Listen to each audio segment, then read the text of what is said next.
Hi, it's Ellie, and you're listening to The Tea Teller. Today's episode is raw, vulnerable, and real. We're going to talk about something that doesn't get talked about enough. What it's like growing up in a home where being queer isn't accepted. Not just about coming out, but the little ways you learn to hide yourself. The fear, the silence, the guilt. And today I'm not unpacking this alone. I'm joined by someone who's not just a guest, but one of the few people I feel emotionally safe with. Sammie, thank you for sitting in this space with me. Thank you for having me, Elle. Honestly, just hearing you say all that gave me chills. This topic, it's close. It's painful, but it's also necessary. And I think a lot of people are going to feel seen today. That's the goal, always. So let's start with something simple, even if the answer isn't. What does the word home mean to you? Oof, home. It should mean safety, comfort, belonging. But for most of my life, it meant hiding, performing, holding my breath. It was a place where I existed, but not fully, not loudly, not honestly. That hits, because same. I think a lot of us grew up learning that love came with rules. And if you break those rules, or just are something that doesn't fit, you're punished with silence, or shame, or worse, that polite smile that says, "You're still my child, but I'm disappointed in you." Yes, that I love you, but that sentence will haunt me forever.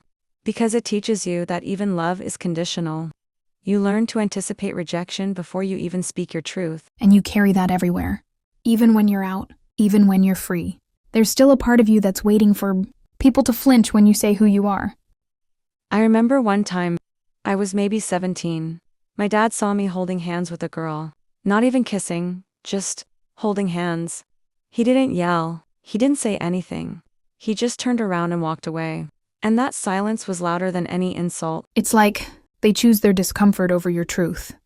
Exactly, and the worst part is, I still wanted him to love me after that. I hated that I still cared. But I did. Of course you did.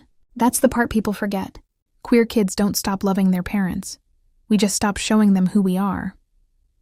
Wow, that's real.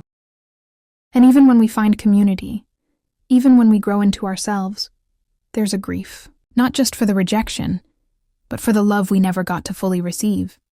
For the birthday hugs that felt a little colder. For the Christmas dinners where you couldn't bring your partner. For the dreams you had of being loved by them as your whole self. It's the grief of being invisible in the one place that was supposed to always see you. So Sammie, what helped you start to heal? Not all the way, but just enough to breathe again? Honestly, chosen family. People who didn't flinch. Who didn't ask me to explain. People who said I love you.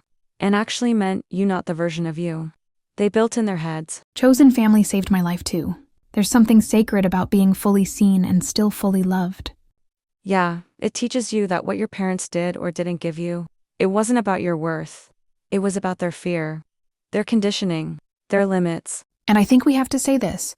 You can still love your parents and protect your peace. You can still grieve what you didn't get and celebrate who you've become. You don't owe anyone your silence just because they raised you. Whew, that one's going in my notes app. To anyone listening right now, maybe you're still living at home. Maybe you haven't come out yet. Maybe you did and you were pushed away. You're not alone. You're not broken. You're not hard to love. And you're not too much. You're not ungrateful.